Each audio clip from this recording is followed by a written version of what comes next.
하나님 말씀은 느헤미야서 3장 1절부터 5절 말씀까지입니다. 제가 봉독합니다.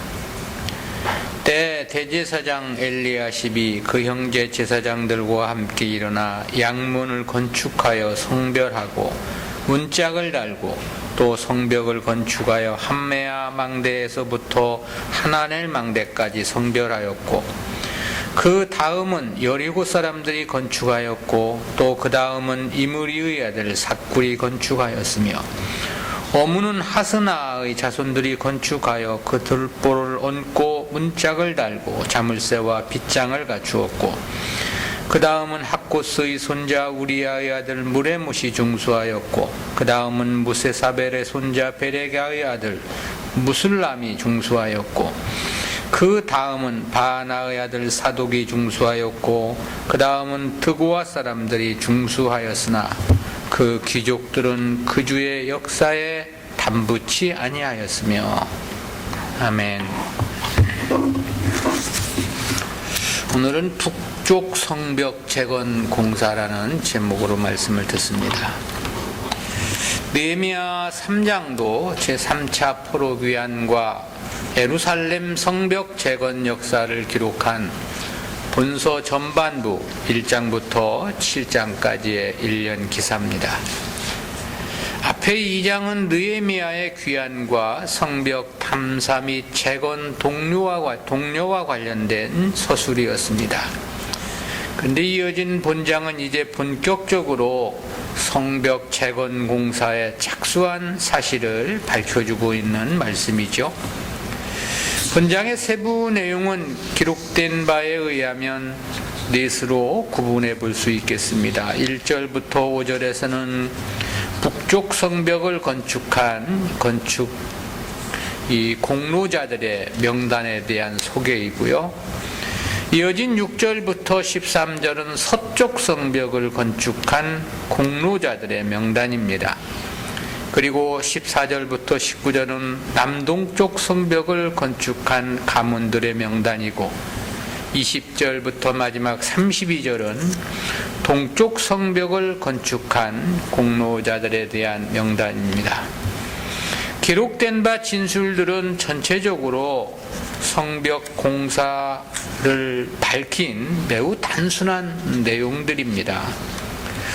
느헤미야는 성벽 재건 공사와 관련한 보도에서 무엇보다 그에 참여한 공로자들의 명단을 중요시 다루고 있음을 보게 됩니다. 그중 맨 처음 보도한 1절부터 5절까지는 북쪽 성벽 재건에 헌신한 가문들의 명단을 밝히고 있는 내용인데 이 내용은 구속사적 교훈까지 둘로 구분해서 살펴보겠습니다. 첫 번째는 북쪽 성벽 공사자 명단입니다. 느헤미야가 성벽 재건 공사를 기록하면서 가장 먼저 밝힌 곳이 북쪽 성벽이에요. 저가 북쪽 성벽을 가장 먼저 기술한 것은 이곳이 가장 중요한 성벽이었기 때문으로 보여집니다. 이곳은 성전이 가까운 곳에 위치해 있었고 따라서 거주민들의 밀집도도 예루살렘 성 안에서는 가장 높은 지역이었던 것으로 보입니다. 또한 적의 공격에 완전히 노출되어 가장 위험 부담이 많고 또 공사도 어려웠을 것으로 추정을 합니다. 때문에 이곳 공사를 감당한 자들의 공적을 가장 먼저 취하하고자 이렇게 앞서 소개한 것이라는 견해가 있습니다. 이곳 북쪽 성벽을 중건한 가문은 총 8가문으로 보도해주고 있는데요. 그중 첫 번째가 대제사장 엘리야십 가문입니다. 1절이죠. 때 대제사장 엘리야십이 그 형제 제사장들과 함께 일어나 양문을 건축하여 성별하고 문짝을 달고 또 성벽을 건축하여 함메아 망대에서부터 하나넬 망대까지 성별하였고 처음 소개된 가문은 대제사장 엘리야십이 그의 형제 제사장들과 라고 말씀했습니다. 이들은 양문을 건축했고 그와 연결된 성벽을 축조했다고 그렇게 말씀해주고 있죠. 이 엘리야십이라는 이름은 회복해 하시는 하나님이라는 그런 뜻입니다. 저는 스룹바벨과 같이 제1차 포로귀환의 주역이기도 했던 대제사장 예수아의 손자요 요아김의 아들이었습니다. 따라서 저는 당대 가장 유력한 인물이었던 것으로 추정이 됩니다. 이처럼 당대의 가장 유력한 인물이 남들보다 앞서서 그것도 공사하기 가장 힘든 북쪽 성벽을 맡아 재건하였다라는 건데요. 그렇다는 것은 역시 모든 귀한민들에게 귀감을 주고 모범이 되었지 않았을까 그런 생각을 갖습니다. 그런데 이 엘리야십이란 인물이 13장 4절에 보면 사마리아의 방백 도비야와 밀접한 관계를 가진 인물로 소개되고 있습니다. 그와 본문의 엘리야십이 동일인인지는 분명치는 않습니다. 그렇지만 그럴 가능성은 충분합니다. 그것은 저의 손자 요야다의 아들 하나가 이 사마리아의 총독 산발랏의 딸과 동맹 결혼을 했다는 사실에서 보면 그렇습니다. 이 산발랏은 예루살렘 성벽 중수를 집요하게 방해한 사마리아의 대표적인 인물입니다. 또 느헤미야를 모함하고 협박하며 살해하려 하기까지 한 인물이기도 하죠. 그런데 그의 딸을 자신의 증손자의 며느리로 삼았던 겁니다. 이방인과의 통혼 자체도 통탄할 일인데 원수와의 인척관계를 맺었다는 것은 참으로 놀랄 만한 일이 아닐 수 없지요. 그것도 대표되는 대제사장이 말입니다. 느헤미야는 이 사실을 알고 저의 증손자를 선민 공동체에서 쫓아내었다고 13장 28절에서 밝혀주고 있습니다. 성벽 공사의 모범이었던 이 가문에서 이런 일이 벌어졌다는 것은 실로 심히 안타까운 일이라는 생각을 해봅니다. 아울러 신앙이란 날마다의 개혁이 필요하다는 생각도 해보게 되지요. 자칫하면 자신도 모르는 사이에 너무나도 어이없이 변질될 수 있고 추락할 수 있기 때문에 그렇습니다. 한편 이들이 건축한 곳은 양문과 함메아 망다에서 하나넬 망대까지라고 그랬습니다. 본장에서 예루살렘 성곽에 세워진 성문은 모두 10개입니다. 1절에 양문이 소개되고 있고 3절에 오문, 6절에 옛문, 13절에 골짜기문, 14절에 분문, 15절에 샘문, 26절에 수문, 28절에 마문, 29절에 동문, 31절에 한민간문이 그것입니다. 그중 이 첫 번째 문으로 양문이 소개된 겁니다. 이 양문은 처음 솔로몬에 의해 건축된 것으로 전해집니다. 이 문은 스룹바벨이 재건한 예루살렘 성전 북쪽의 동편 성벽에 있었다는 견해가 폭넓은 지지를 받고 있습니다. 따라서 이 문이 현재로서는 성 스테반의 문이거나 혹은 그 근처일 것으로 추정을 합니다. 이 문을 양문으로 부르게 된 것은 이 문을 통해서 양들이 많이 왕래했기 때문으로 봅니다.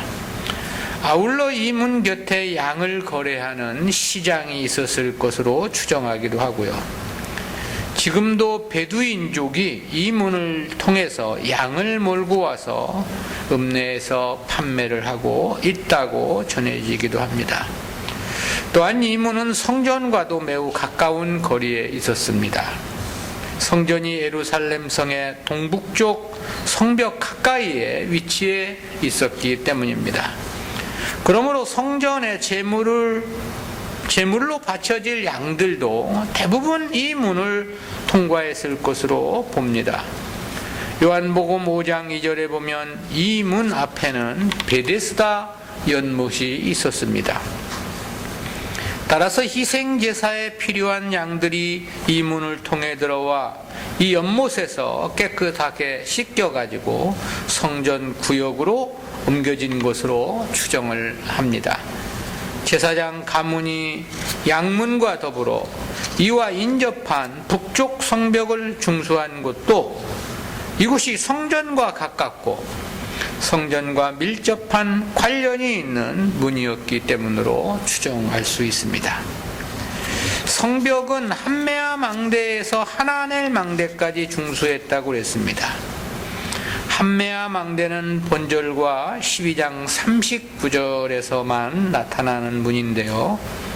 그렇지만 하나넬 망대는 레레미야 31장 38절 그리고 스가랴 14장 10절에서도 언급되고 있습니다. 이 구절들을 통해서 알 수 있는 것은 이 두 망대의 개략적인 위치입니다. 즉 성읍의 북쪽벽을 따라서 동쪽에서 서쪽으로 이동하게 되면 먼저 함메아 망대를 지나 하나넬 망대에 다다르게 되는 거죠. 그리고 이 두 망대는 모두 어문과 양문 사이에 위치하고 있었습니다. 그렇다면 본절의 성벽은 전체가 북쪽에 위치했다는 것이 되고요. 그리고 여기에는 두 개의 망대가 있었고, 이렇게 망대가 두 개씩이나 있었다는 것은 이곳이 적의 공격이 빈번했던 곳임을 말해주고 있는 거죠. 아울러 총 10개의 문 중 6개가 이 북쪽에 집중되어 있었습니다. 그렇다는 것은 이 북쪽 성벽이 가장 사람들의 왕래가 많았음을 말해주고 있는 거죠. 따라서 이곳이 다른 곳에 비해 심히 중요한 요충지였을 것임도 분명해 보입니다. 그런데 이 성벽을 수축하고 성별을 했다라고 했는데 이 성별했다는 원어의 개념은 봉헌했다 그런 뜻입니다. 다른 곳은 성별했다는 말이 없습니다. 그리고 성벽 전체를 다 완공한 이후에 12장 27절에서 봉헌을 한 것으로 그렇게 보도해 주고 있죠. 그런데 특별히 이곳에서만 앞서 봉헌을 했음을 밝혔는데요. 그 이유는 1차적으로 이곳이 가장 중요하면서도 먼저 완성되었기 때문으로 보는 것이 학자들의 일반적인 견해입니다. 두 번째는 여리고 사람들입니다. 3장 2절 전반절이죠. 그 다음은 여리고 사람들이 건축하였고 그랬습니다. 이 2절부터 5절까지는 하나넬 망대에서부터 북쪽 성벽에서 서쪽으로 꺾이는 지점인 옛문까지의 성벽 재건 공사에 대한 보도입니다. 여기서 그 다음이라는 뜻은 엘리야십 제사장 가문이 수축한 성벽에 이어진 곳을 이들이 건축했음을 뜻하는 거죠. 여기서 여리고 사람들은 예루살렘에 거주하는 여리고 사람들을 가리킵니다. 저들은 1차 포로 귀환 때 345명이 귀환한 것으로 에스라가 2장 34절에서 밝힌 바 있습니다. 세 번째는 이무리의 아들 삭굴 가문인데요. 3장 하반절이죠. 그 다음은 이무리의 아들 삭굴이 건축하였으며, 여기서 또 그 다음이라는 표현 역시 여리고 사람들이 건축한 성벽에 이어 그 다음 부분을 가리킨 표현이죠. 이무리는 말하다라는 뜻의 동사 아마르에서 유래해서 말이 많은 또는 장황한이란 그런 의미의 단어입니다. 그의 아들 삭굴은 기억하다라는 뜻의 동사 자카르에서 유래해가지고 기억하다, 염두에 두다라는 뜻입니다. 이들은 1차 포로 귀환자의 명단이나 2차 포로 귀환자의 명단에는 나타나지 않습니다.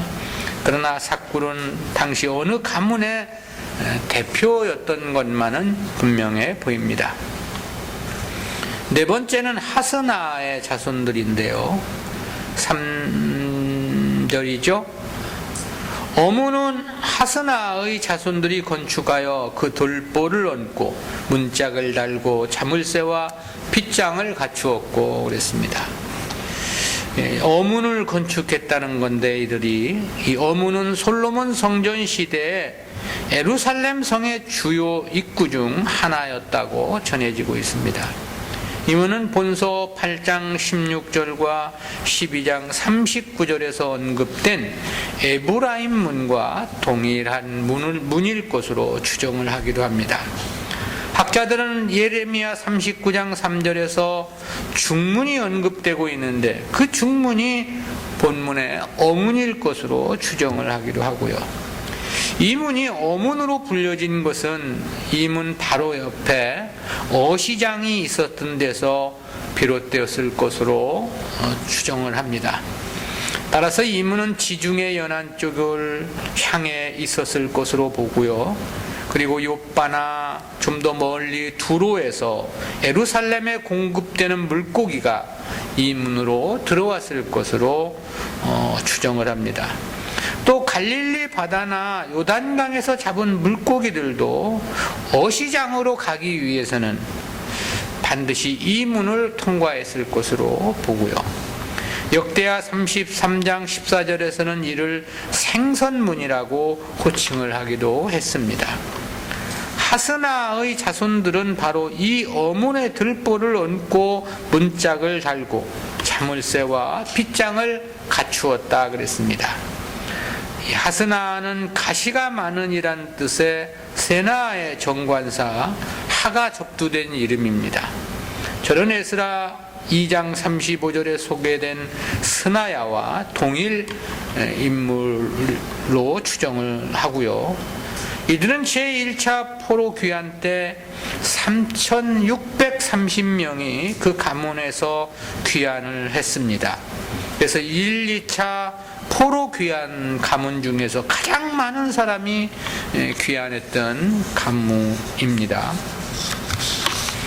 다섯 번째는 우리아의 아들 무레못 가문인데요.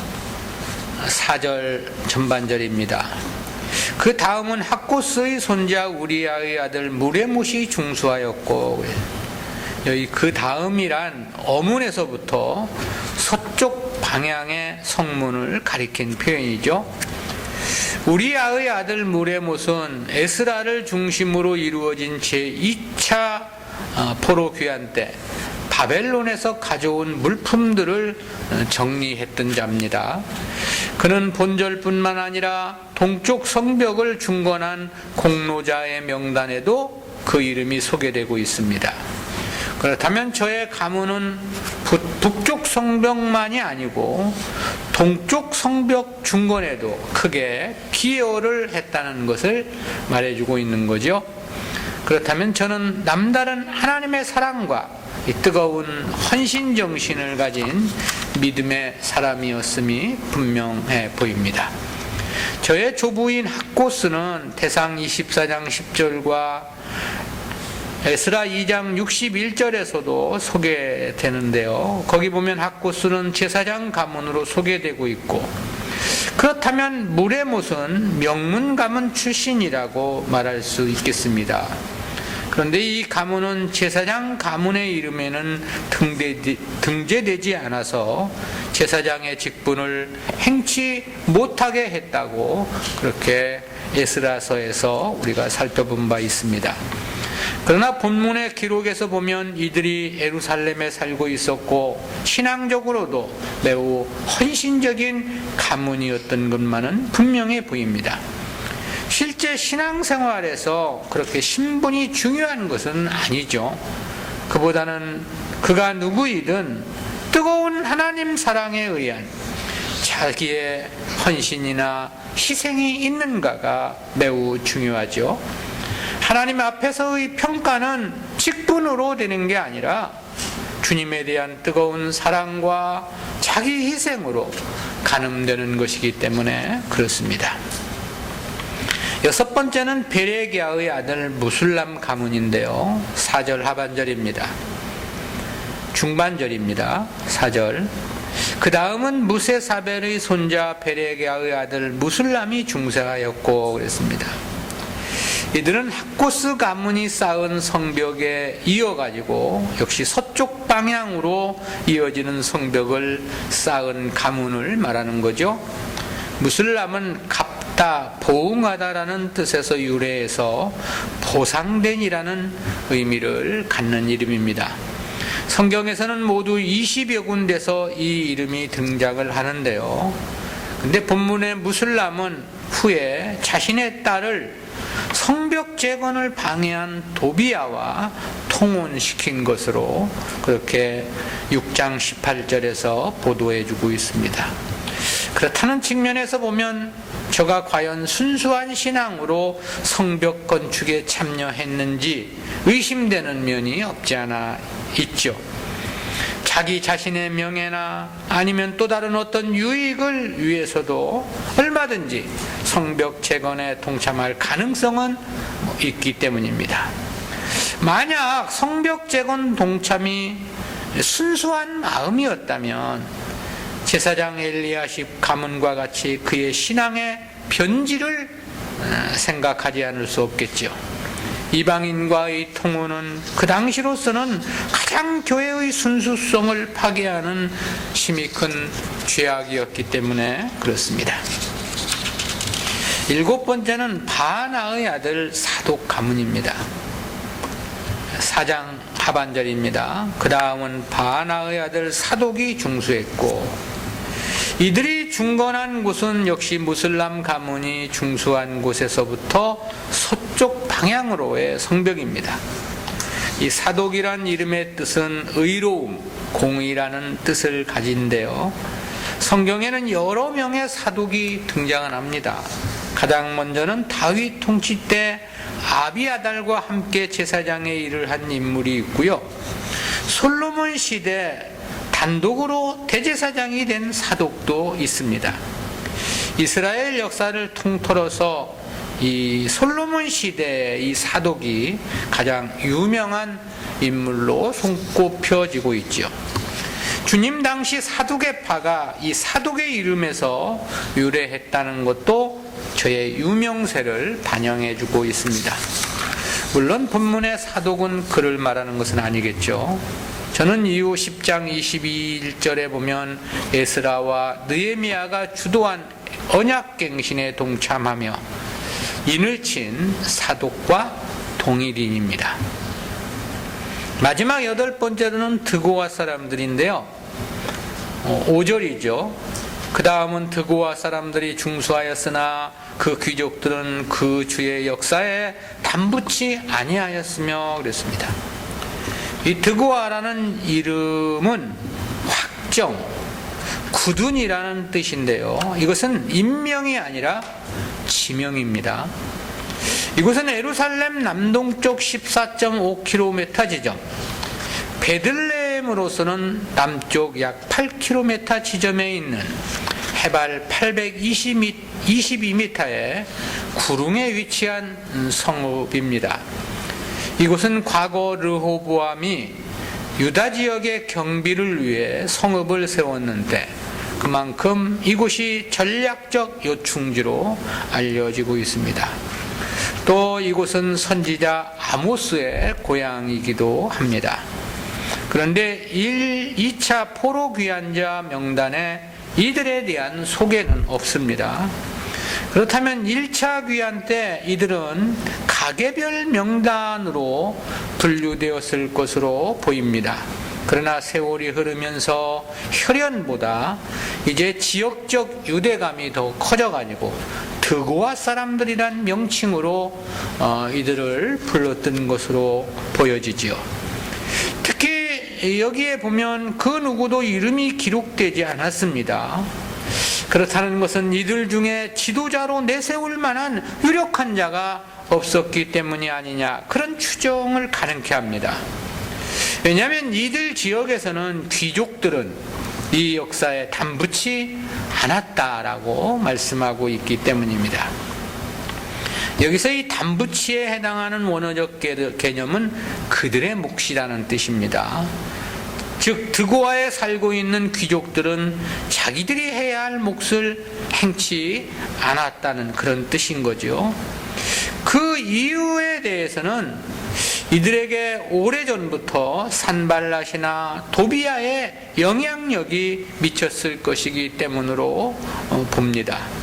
그렇지 않다면 남쪽 지방의 아라비아 사람 게셈을 의식했기 때문이 아니냐, 그런 추정도 하기도 합니다.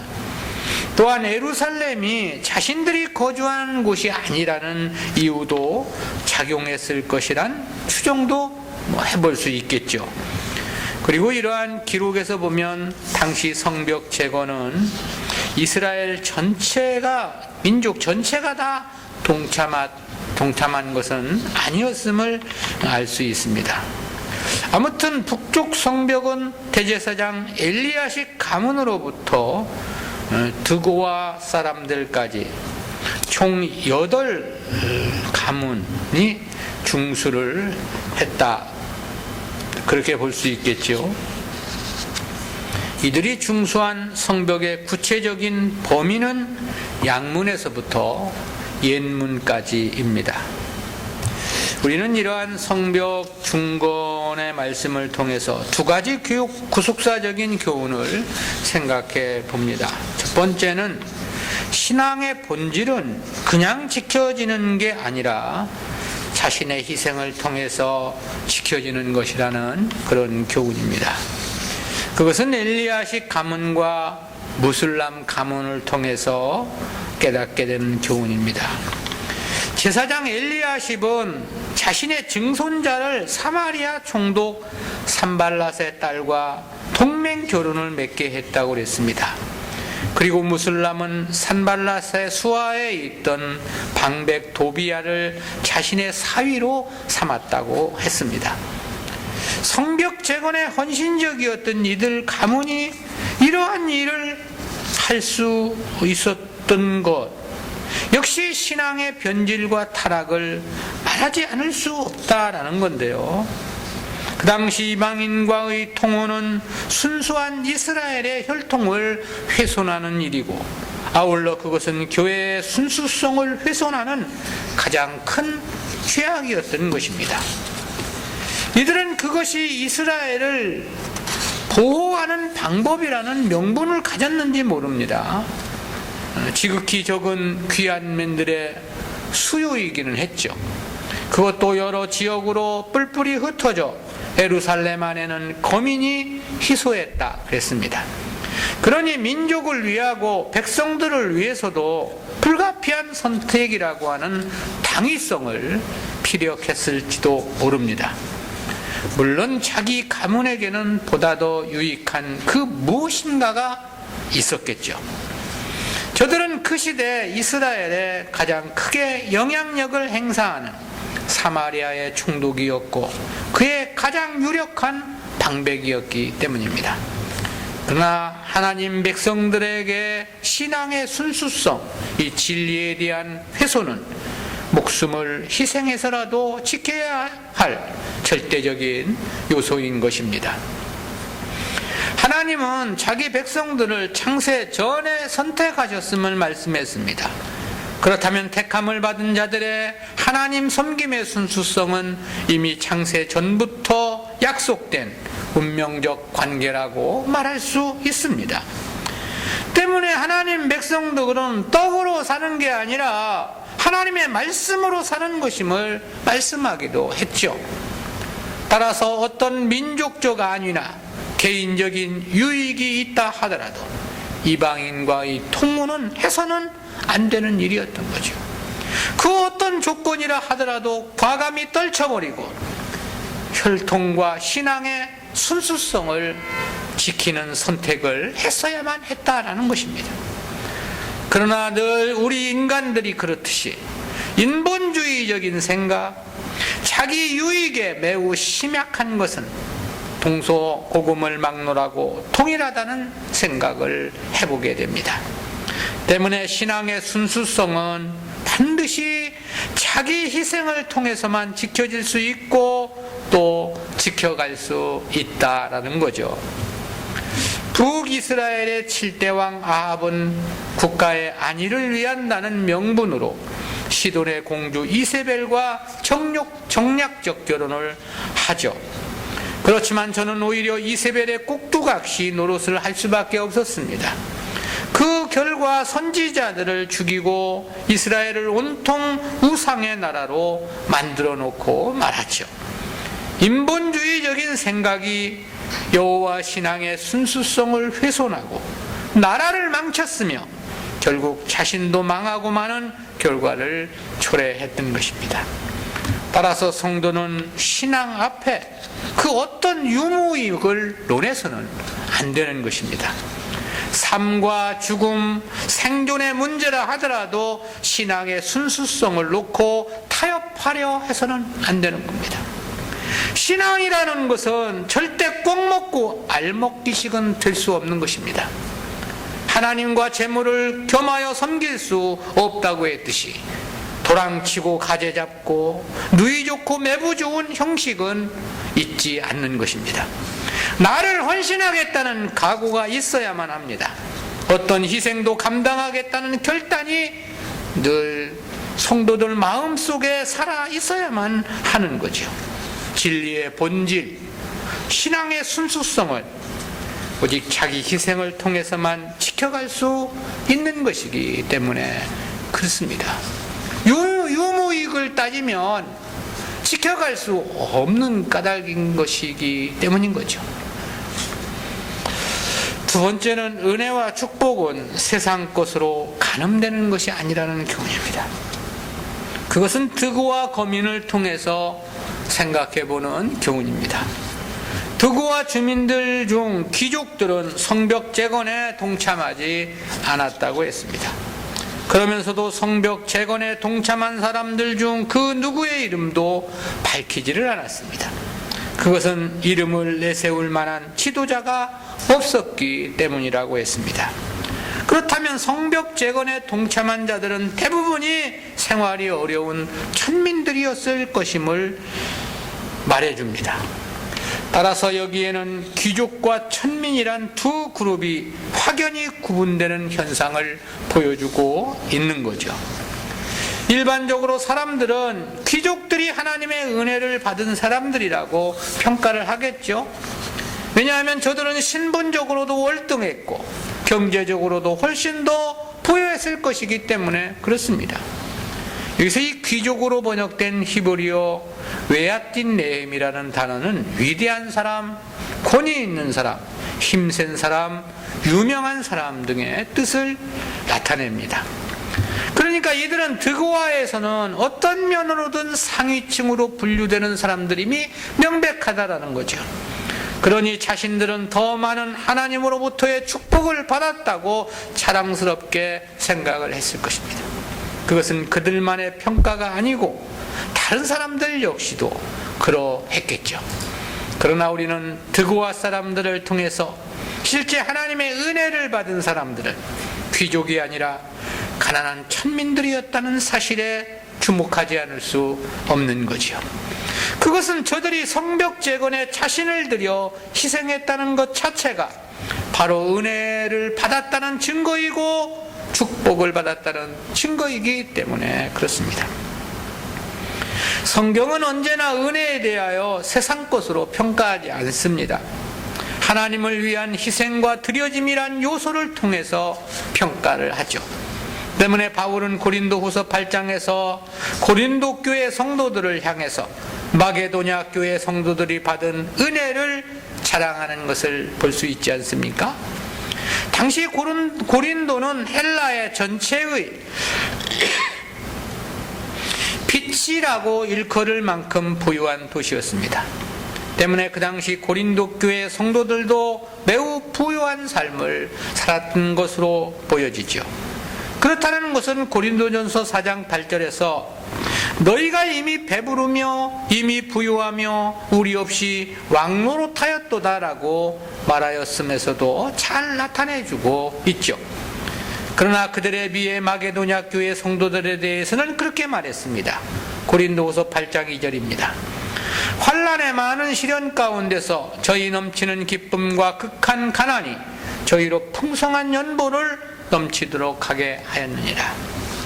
마게도냐 성도들은 환난의 많은 시련 가운데 처해 있었다는 겁니다. 또 극한 가난에 처해 있었다고도 말씀했습니다. 그럼에도 바울은 고린도후서 8장 1절에서 하나님께서 마게도냐 교회들에게 주신 은혜를 우리가 너희에게 알게 하노니라고 이야기를 한 거죠. 그러니까 하나님의 은혜는 고린도 교회가 받은 것이 아닌 것입니다. 환난의 많은 시련, 극한 가난 속에 살고 있었지만 마게도냐 교회 성도들이 은혜와 축복을 받았음을 말씀하고 있는 거죠. 그러므로 진정한 은혜와 축복은 보이는 세상적인 것에 많고 적음으로 가늠되는 게 결코 아니라는 것입니다. 주님을 위해 드려진 희생의 분량 그 자체가 은혜와 축복인 것입니다. 그럴 수밖에 없는 것은 하나님의 은혜와 축복은 영원한 것을 근거로 하는 것이기 때문에 그렇지요. 따라서 이러한 원리에서 보면 실제 은혜를 받은 사람들은 귀족들이 아닌 거죠. 어려운 삶이었겠지만 그 속에서도 하나님을 사랑하여 성벽 수축에 자신을 희생한 천민들이 축복을 받는 사람들이다라는 것. 실제 이것이 은혜이고 축복인 것만은 분명합니다. 왜냐하면 결국 영원한 하나님 나라 개념에서 보면 그 나라의 영광은 저들의 차지가 될 것이기 때문에 그런 거죠. 성도는 따라서 절대 세상 것으로 은혜를 평가해서는 안 됩니다. 임시적인 이 땅의 물질로서 하나님의 축복을 말해서도 안 되는 것입니다.